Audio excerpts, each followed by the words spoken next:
नमस्कार, सत श्री अकाल, आदाब सभी को, राधे राधे, राम राम। क्या हाल चाल गाइस। अब CIL MT की तैयारी आप लोग कर रहे हो, सारी चीजें आप लोगों की चल रही हैं, लेकिन यहाँ पर सिलेक्शन स्ट्रैटेजी क्या होनी चाहिए और टॉपर जैसी प्रिपरेशन कैसी होनी चाहिए।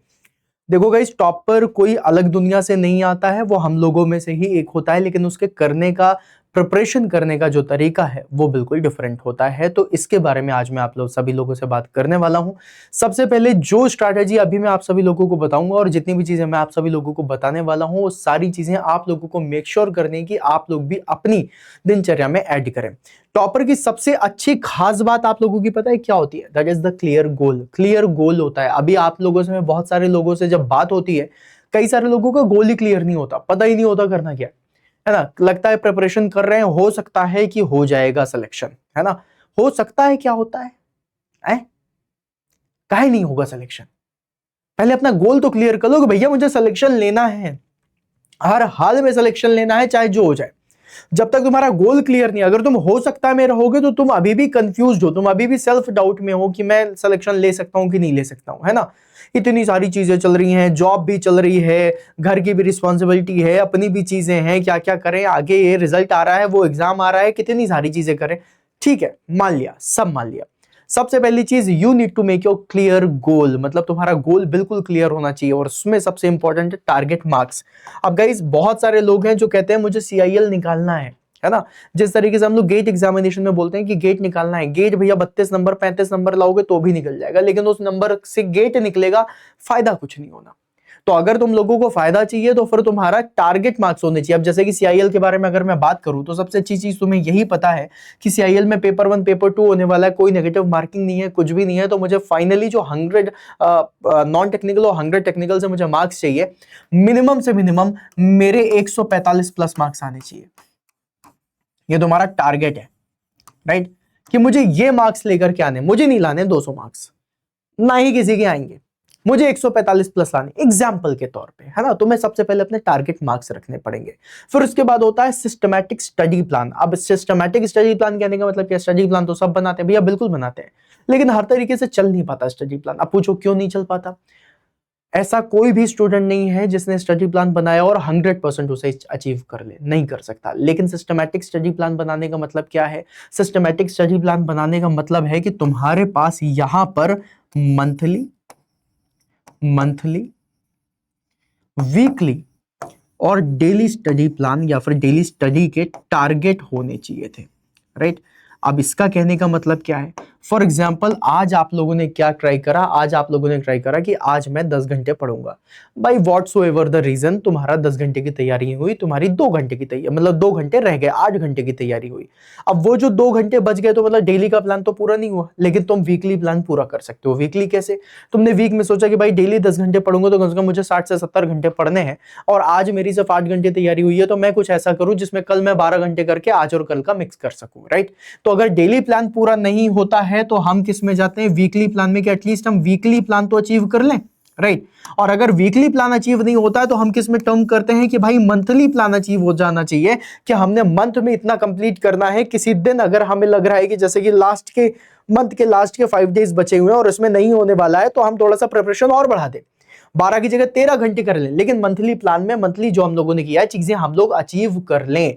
अब क्या होता है, आपने डेली का प्लान करा कि हम डेली इतने घंटे पढ़ेंगे, 1 घंटे एक दिन नहीं हो पाई, 2 दिन नहीं हो पाई, 3 दिन नहीं हो पाई, चौथे दिन आपका मोटिवेशन डाउन हो जाता है कि भाई मेरे से तो हो ही नहीं रहा। कोई बात नहीं, वीकली प्लान में शिफ्ट करो कि भाई आज नहीं हो पाया, कोई बात नहीं, वीक में मुझे जितना करना है मैं उसको कंप्लीट करूं।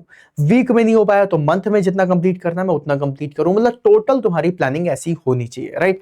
फिर उसके बाद एक चीज होती है जिसे हम कहते हैं super active on preparation. Super active on preparation कहने का मतलब क्या होता है? आप लोगों में से बहुत सारे लोग हैं जो क्या करते हैं, जॉब में जाते हैं या फिर घर की कोई रिस्पॉन्सिबिलिटी होती है या कुछ भी होती है, उन सारी चीजों में क्या होता है वो मैं आपको बताता हूं। बेसिकली बहुत सारे स्टूडेंट से मैंने ये वाली चीज सुनी है कि सर हम जॉब के साथ तैयारी कर रहे हैं, राइट। और जो सुपर एक्टिव टॉपर स्टूडेंट्स होता है वो कहता है मैं तैयारी के साथ जॉब कर रहा हूं। मतलब आप लोगों की ऐसी स्ट्रैटेजी होनी चाहिए कि जॉब से आप एक्स्ट्रा टाइम निकाल करके पढ़ाई ना करो, आप अपनी पढ़ाई में से एक्स्ट्रा टाइम निकाल करके जॉब कर लो।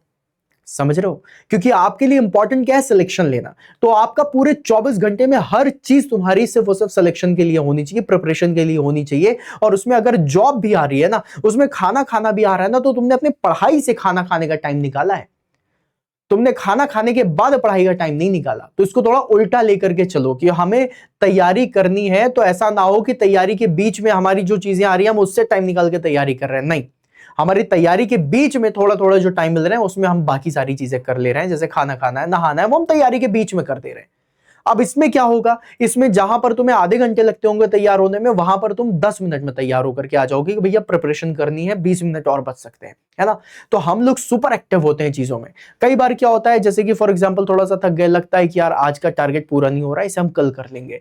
टॉपर क्या करता है, नहीं भाई थक रहे हैं ना, कोई बात नहीं, थोड़ा सा और सो लेंगे, बट आज का काम आज कंप्लीट करेंगे, कल पे नहीं छोड़ेंगे। Do not procrastinate anything. Procrastination मतलब कल के लिए टालना सबसे ज्यादा खतरनाक और घातक होता है, तो इस चीज को बिल्कुल भी ना करें, है ना। तबीयत खराब है, कोई नेचुरल मतलब कंडीशन ऐसी आ गई जहां पर आप ना चाहते हो भी आपको रोकना पड़ रहा है ना। तो अगर ऐसा है तो मेक श्योर कि ये जो हफ्ता है, इस हफ्ते में मैं वो सारी चीजें कवर करता हुआ चला जाऊं, ताकि हफ्ते के बाद अगला सोमवार जब आ रहा हो तब तक मैं फिर से फ्री हूं कि भैया जितना मैंने टारगेट लिया था वो पूरा कर लिया है। अगर तुम टारगेट अचीव नहीं करोगे, किसी कंपनी में भी हो, तुम टारगेट अचीव नहीं करो, कंपनी वाले तुम्हें निकाल फेंकेंगे बाहर कि भैया हमें टारगेट चाहिए जो तुम अचीव नहीं कर रहे हो। तो तुम्हें टारगेट अचीव करने ही पड़ेंगे, और यही चीज तुम्हें अपनी दिनचर्या में लेकर के आना पड़ेगा। तो तुम्हें क्लियर गोल रखने पड़ेंगे, जहां पर तुम्हें हमेशा मोटिवेटेड रहना पड़ेगा। अब इसके साथ एक चीज और आती है टॉपर्स के साथ, वो क्या है, दैट एक कहावत है ना, that if you want anything which you never had, then you have to do something which you never did, right. तो you have to do something, है ना, यू हैव टू डन नहीं, you have to do which you never did, right. इसका कहने का मतलब क्या, तुम्हें वो करना पड़ेगा जो तुमने आज तक नहीं करा है। बहुत सारे लोग पढ़ाई करते हैं, लेकिन उनसे अगर पूछ लो कितना कर लिया, क्या कर लिया, तो सोच रहे होते हैं, है ना। ऐसा नहीं करना है गाइज। अब आज एक चीज करिएगा, आज आप लोग एक टेबल बनाइएगा, उसमें अपना सब्जेक्ट नेम लिखिएगा, राइट। ये सब्जेक्ट नेम यहां पर जितने भी हैं सारे के सारे सब्जेक्ट नेम आप लोगों के आने चाहिए। सब्जेक्ट नेम आने के बाद फिर अगली जो आप लोगों की कॉलम बनेगी, वो क्या कॉलम बनेगी, दैट इज थ्योरी। अब सब्जेक्ट में जिस सब्जेक्ट की थ्योरी डन हो गई है उसको डन कर देना, राइट, है ना, कि भाई सब्जेक्ट की मैंने थ्योरी कर ली, ठीक है। थ्योरी के बाद एक अगला कॉलम बनाना, वो कॉलम बनाना क्वेश्चंस की प्रैक्टिस का, कि भैया किस सब्जेक्ट की मैंने कितनी बार क्वेश्चन प्रैक्टिस कर ली है, ठीक है। क्वेश्चन प्रैक्टिस करने के बाद फिर तुम क्या बनाओगे, मॉक का बनाओगे, कि भाई मैंने किसकी मॉक लगा लिए हैं, मतलब मॉक टेस्ट लगा लिए हैं। मॉक टेस्ट के बाद तुम लोगों का अगला कॉलम जो बनेगा, वो कॉलम बनेगा तुम्हारा रिवीजन का, कि भैया मैंने किस सब्जेक्ट का क्या क्या रिवीजन कर लिया है, राइट, क्या क्या रिवीजन कर लिया। अब तुमने इस तरीके से टेबल बना ली। अब फॉर एग्जांपल मान लो तुमने जितने भी सब्जेक्ट्स हैं सारे सब्जेक्ट्स के नाम लिख दिए, सॉम लिख दिया, एफएम लिख दिया, ये लिख दिया, वो लिख दिया, सारी चीजें, राइट। अब जो जो सब्जेक्ट्स तुम्हारे होते हुए जा रहे हैं, जैसे कि तुमने सॉम लिख दिया, सॉम की थ्योरी हो गई डन, क्वेश्चन नहीं हुआ कोई बात नहीं, मॉक कोई बात नहीं, रिवीजन हुआ डन, राइट। अगली बार जब देखोगे तो मैं पता होगा कि भाई मैं सॉम की थ्योरी भी कर चुका हूं, मैं रिवीजन भी कर चुका हूं, लेकिन ना मैंने क्वेश्चन प्रैक्टिस करी ना मॉक किया। तो मतलब स्ट्रेंथ ऑफ मटेरियल में मुझे यहाँ पर क्वेश्चन प्रैक्टिस भी करनी है, मॉक भी करना है। अगली बार मान लो तुम ये भी भूल गए, तुमने बोला कि यार सॉम थोड़ा सा वीक हो रही है, सबसे पहले रिवाइज कर लेता हूं। तो अब जब तुम रिवीजन में जाओगे तो एक बार रिवीजन कर चुके थे, तुमने दूसरी बार रिवीजन करा तो 2 टिक लगा दिए। अब तुम्हारे दिमाग में क्या होगा, भैया सॉम को मैं 2 बार रिवाइज कर चुका हूं, ये सब्जेक्ट मेरा तैयार है ना। अब मॉक नहीं किया था, मॉक को भी टिक कर दो। फिर उसके बाद जब तुमने सॉम के क्वेश्चन लगा लिए, इसको टिक कर दिया। अब तुम इसमें जितनी बार जो जो चीजें करते हुए जाओगे, थ्योरी 2 बार कर ली तो 2 बार टिक लगा देना, क्वेश्चन 3 बार कर लिए 3 टिक, मॉक टेस्ट 2 बार लगा लिए 2 टिक। इस तरीके से करते हुए तुम अपना बही खाता बनाओगे। अब ये बही खाता क्यों इंपॉर्टेंट है ये बता रहा हूं, इससे तुम्हें कॉन्फिडेंस आएगा कि मैंने क्या क्या चीजें पढ़ ली, किस लेवल पे पढ़ ली, कितना कर लिया। ये तुम लोगों ने अभी तक नहीं करा होगा, ये जरूर करना, ठीक है। फिर उसके बाद गाइज तीसरी चीज आती है स्मार्ट रिवीजन। अब स्मार्ट रिवीजन क्या होता है, देखो गाइज जैसे सीआईएल के लिए ऐसा बोला जा रहा है कि भाई तुम्हारे पास इतना ज्यादा टाइम नहीं होगा, है ना। अब इतना ज्यादा टाइम नहीं है तो फिर अब तुम रिवाइज कैसे करोगे। तो गाइज देखो रिवाइज करने का सबसे बेस्ट तरीका है कि तुम एक ब्लैंक पेपर उठाओ, राइट। जब तुम ब्लैंक पेपर उठाते हो तो तुम्हारा दिमाग भी ब्लैंक हो जाता है, और उस ब्लैंक दिमाग के बाद जब तुम इसमें कोई भी टॉपिक, फॉर एग्जांपल तुमने जो भी टॉपिक लिखा, उस टॉपिक को या उस सब्जेक्ट को, जैसे कि फॉर एग्जांपल तुमने सॉम ही पूरा का पूरा पढ़ लिया है, ठीक है। अब तुम 100 में रिवाइज करना चाहते हो, इस तरीके से ब्लैंक पेपर के 5-6 पेपर उठा लो और सब लिखना शुरू कर दो। एक तरफ से पूरा का पूरा लिखना शुरू कर दो। जब तुम एक तरफ से पूरा पूरा पूरा पूरा पूरा पूरा पूरा पूरा लिखते हुए चले जाओगे, आफ्टर दैट तुम्हें क्या फील होगा?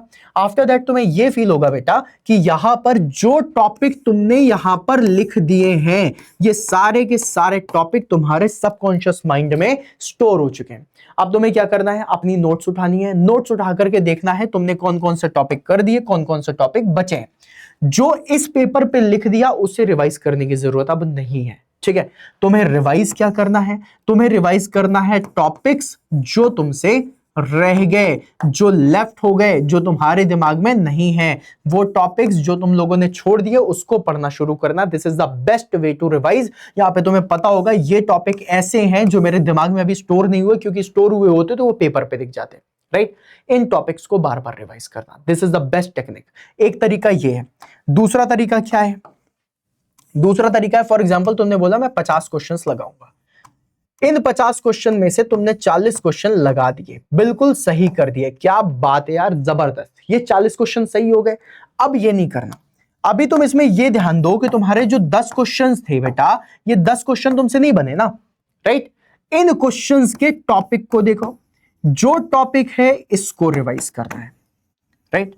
जो टॉपिक है इसको रिवाइज करना है। अब जब तुम इसको रिवाइज करने बैठोगे तो तुम्हें पता है कि जो क्वेश्चन मुझसे नहीं बन रहे उन्हीं टॉपिक को रिवाइज कर रहा हूं। तुम्हें पता चलेगा कि भैया ये टॉपिक क्यों, मतलब ये क्वेश्चन क्यों गलत हुए, क्योंकि ये जो मेरा टॉपिक है ये अच्छे से स्ट्रांग नहीं था। तुम इस तरीके से भी तैयारी में अपना रिवीजन को रख सकते हो। प्लस उसके बाद कई बार क्या होता है, स्टूडेंट क्या करते हैं कि रिवीजन करने के लिए बार बार पहले पेज से शुरू करते हैं और पढ़ना शुरू कर देते हैं।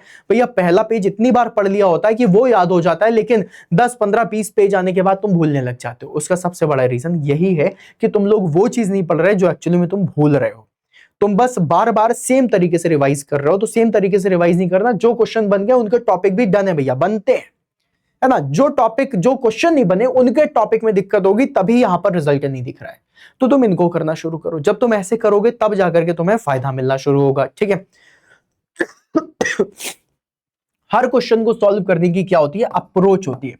जब तुम टॉपिक पढ़ लोगे ना, उसके बाद बेटा अपनी अप्रोच पे जरूर ध्यान देना कि किसी भी क्वेश्चन को सॉल्व करने के लिए तुमने सबसे पहले सोचा क्या, तुमने किस तरीके से उस क्वेश्चन को सॉल्व करने का सोचा, उसी बेसिस में तुम क्या करोगे, अप्रोच को सेट कर पाओगे।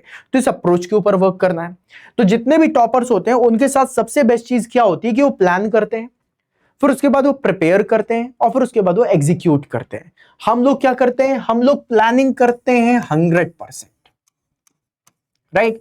प्रिपरेशन करने की जब बारी आती है तो हम प्रिपरेशन करते हैं 200%। ये नोट्स ले लेते हैं, ये कर लेते हैं, वो कर लेते हैं, ठीक है, सब कुछ कर लेते हैं। फिर उसके बाद जब एग्जीक्यूशन की बारी आती है तो आती है 10%। अब भैया यहां तक तो हर कोई पहुंच रहा है, ये इजी है। Plan and prepare is easy, ये तुम कर सकते हो, but execution is very tough. यहीं पर ही सारे लोग फंस जाते हैं। आप लोगों ने प्लान कर लिया, सुबह 6 बजे उठूंगा, नींद ही 6:30 बजे खुली, एग्जीक्यूशन, राइट? आप लोगों ने प्लान कर लिया 10 घंटे पढ़ूंगा, 5 ही घंटे पढ़ पाए, एग्जीक्यूशन। वो एग्जीक्यूशन में ही सबसे बड़ी प्रॉब्लम होती है। इस एग्जीक्यूशन को सुधारना है। ये परसेंटेज जितना ज्यादा बढ़ेगा उतना ज्यादा आपके सिलेक्शन के चांसेस बढ़ते हुए चले जाते हैं, और हमेशा टॉपर इस एग्जीक्यूशन पे ज्यादा वर्क करता है। ये प्लानिंग और प्रिपरेशन, ये जो दो टर्म है ना, इस पे वो सबसे कम वर्क करता है। मतलब एक जो सेलेक्ट होने वाला जो टॉपर होगा वो प्लानिंग पे पता है कितना टाइम देगा? सिर्फ और सिर्फ 10% का, राइट? जो प्रिपरेशन है उसकी प्रिपरेशन पे पता है कितना टाइम देगा? सिर्फ और सिर्फ 5% का। और उसके एग्जीक्यूशन पे वो 85% का टारगेट करेगा, तब जाकर के वो अपना 100% निकालता है। एग्जीक्यूशन यहां पर 100%, 200% के बाद 10% हो रहा था, और टॉपर तुम्हारा 85% एग्जीक्यूट कर ले जाता है। वो भी हो सकता है कि 6 बजे के उसने अलार्म लगाया हो, 6:30, मतलब 6 बजे नींद ना खुले, लेकिन 6:05 में जरूर खुल जाएगी उसकी नींद। और अगर मान लो गलती से वो 6:05 में भी उठा ना, तो तुरंत उठ के बैठ जाएगा और तैयारी में लग जाएगा कि चलो सिर्फ 5 मिनट डिले हुआ है। हम 6:30 बजे उठेंगे, अरे यार आज का काम बेकार हो गया, चलो वापस सो जाते हैं, कल सुबह 6 बजे उठ करके पढ़ेंगे। ये हमारी टेक्निक होती है। टॉपर 6:05 में 6:15 में भी उठेगा ना तो उठ करके तुरंत पढ़ने बैठ जाएगा। तो यू नीड टू सी कि मैं कितना ज्यादा एग्जीक्यूट कर रहा हूं। जब तक तुम एग्जीक्यूट नहीं करोगे तब तक चीजें वैसी नहीं जाएंगी, ठीक है। अब अगर तुम ये सारी की सारी टेक्निक अपने दिनचर्या में लेकर के आते हो, मैं तुम्हें बताता हूं तुम्हारा सिलेक्शन जरूर होगा। किसी की हिम्मत नहीं है कि तुम्हारा सिलेक्शन रोक सके। अब इन सब में एग्जाम ऑन तुम लोगों को कैसे मदद करता है? एग्जाम ऑन तुम्हें बताता है कि क्या पढ़ना है, एग्जाम ऑन तुम्हें बताता है क्या छोड़ना है, एग्जाम ऑन तुम्हें बताता है कि किस लेवल पे तैयारी करनी है सो दैट तुम्हारा सिलेक्शन हो सके। और इसी के लिए गाइस एग्जाम ऑन ने भर भर के बैचेस बनाए हैं आप सभी लोगों के लिए। यहाँ पे carbon batch one of the best batch जो अभी तक का कार्बन बैच कोल इंडिया लिमिटेड के लिए आया है। इवन मार्केट में भी तुम देखोगे इससे ज्यादा चीजें किसी में भी नहीं मिलेंगी। क्यों? क्योंकि इसमें तुम्हारा पेपर 1 भी है, पेपर 1 मतलब नॉन टेक भी है, इसमें भी नॉन टेक, ठीक है। अब इसके साथ तुम्हें पेपर 2 मिलेगा जो कि तुम्हारा टेक वाला पेपर है, राइट। अब इसमें तुम लोगों को क्या क्या चीजें मिल रही हैं? इसमें तुम्हें थ्योरी भी मिल रही है और तुम्हें क्वेश्चन प्रैक्टिस भी मिल रही है। सेम टेक्निकल में भी थ्योरी क्लास मिल रही है, सेम टेक्निकल में क्वेश्चन प्रैक्टिस भी मिल रही है। साथ में पेपर 1 पेपर 2 की डीपीपीज मिल रही है, थ्योरी की अलग डीपीपीज मिल रही है, क्वेश्चन प्रैक्टिस करने की अलग डीपीपीज मिल रही है। अलोंग विद दैट जो तुम्हारा स्टडी नोट्स है वो अलग लेवल पे दिया जा रहा है। साथ में तुम्हें यहाँ पर टेस्ट सीरीज मिल रही है। अब ये जितनी चीजें मैं तुम्हें लिखता हुआ जा रहा हूं ये सबकी सब तुम्हारी कार्बन बैच में अवेलेबल है, सब की सब, हर एक चीज, टेस्ट सीरीज भी, डीपीपीज भी, स्टडी नोट्स भी, थ्योरी सेशंस भी, क्वेश्चन सेशंस भी, उनकी डीपीपीज भी, उनके नोट्स भी, हर चीज तुम्हें यहां कार्बन बैच में मिल जाती है। That is for 2999, right. अभी जाकर के एनरोल करो, बढ़िया तैयारी करो। बहुत सारे स्टूडेंट जो कहते हैं कि नहीं सर हमने थ्योरी पढ़ लिया, हमें क्वेश्चन प्रैक्टिस बस बैच लगाना है, तो उसके लिए भी तुम्हारे पास है। कोई कह रहा है हमें सिर्फ वीडियो कोर्स चाहिए क्योंकि हम ऑफिस गोइंग है, वीडियो कोर्स भी अवेलेबल है। किसी ने बोला सिर्फ क्वेश्चन प्रैक्टिस करनी, क्वेश्चन प्रैक्टिस भी है। किसी ने बोला कि सर हमें कॉम्बो चाहिए कि हम वीडियो कोर्स से थ्योरी अपना मजबूत कर सके और क्वेश्चन प्रैक्टिस कर सके, तुम्हारा कॉम्बो बैच भी है। किसी ने बोला कि सर जी हमें कोल इंडिया में सिर्फ और सिर्फ नॉन टेक्निकल पढ़ना है, टेक्निकल हमारा स्ट्रॉन्ग है, हम दूसरे डिपार्टमेंट से भी है, तो इसके लिए तुम्हारा डायमंड बैच भी है। फिर उसके बाद किसी ने बोला कि सर जी हमें जो तैयारी करनी है उस सब के लिए बैचेस कहां मिलेंगे? तो भैया वो बैचेस मिलेंगे एग्जाम ऑन एजुकेशन के एप्लीकेशन पे। ये है तुम्हारा एप्लीकेशन, इस एप्लीकेशन में जाओ, तुरंत इंस्टॉल करो ये एप्लीकेशन और एनरोल करके तैयारी शुरू कर दो। अभी 15 तारीख से क्लासेस शुरू हुई हैं, बहुत ज्यादा तुम्हारा डेटा अभी पाइलअप नहीं हुआ है, लेकिन अगर तुम जैसे जैसे लेट करते हुए जाओगे वैसे वैसे तुम्हारा डेटा पाइलअप होगा बेटा। और उसके बाद जब तुम तैयारी करने बैठोगे तुम्हें लगेगा हाई इतना सारा भंडार पहले से सर पे, है ना। तो जो तुमको बोला ना एग्जीक्यूशन में ज्यादा फोकस करो, प्रिपरेशन और जो प्लानिंग है उसमें थोड़ा कम फोकस करो, वो सारी चीजें तुम हमारे लिए छोड़ो, एग्जीक्यूशन भी हमारे लिए छोड़ो, बस तुम तैयारी में लग जाओ, तुम सिर्फ एग्जीक्यूट करो। बाकी प्लानिंग प्रिपरेशन ये सब कुछ हम तुम्हारी करा देंगे, तुम सिर्फ एग्जीक्यूट करो, बढ़िया लेवल पे तैयारी करो और जल्दी से जाओ जाकर के डाउनलोड करो और अपना गेम ऑन कर दो, राइट। तो भाई अब जल्दी से जाकर के एनरोल करो, बढ़िया तैयारी करो और अगर मेरी बात में दम लगाओ तो चैनल सब्सक्राइब कर लेना, सेशन लाइक कर देना और कमेंट बॉक्स में मुझे बताना कैसे लगा मेरी स्ट्रैटेजी, ठीक है। मिलते हैं फिर अपन नेक्स्ट सेशन में, तब तक के लिए बाय बाय।